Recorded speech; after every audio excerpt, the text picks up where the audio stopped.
Во продолжение да го слушнеме и прашањето од ВМРО ДПМН од Цветан Трипуновски.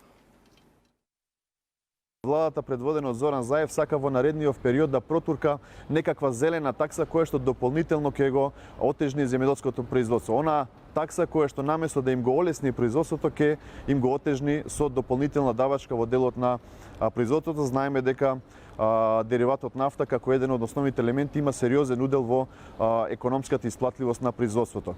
Дали ќе го поддржите ова зголемување и ова обременување на земјоделците во овие тешки времења или ќе бидете против и ќе застанете на нивната страна?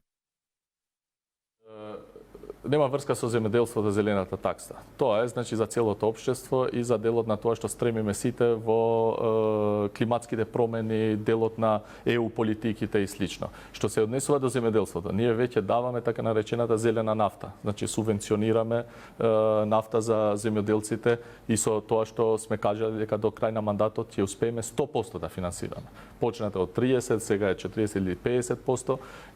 Повикот сега за кратко време ќе се објави од страна на агенцијата и мислам дека ние работиме на тоа како да го намалиме и без разлика колку ќе биде ова зелена такса што се кажува од страна на опозицијата, ние во делот на земјоделците по мерките што ги преземаме во делот на субвенционирање на нафтата, во делот на зголемувањето на субвенциите, значи никогаш тие нема да бидат оптоварени со ваква такса или слично.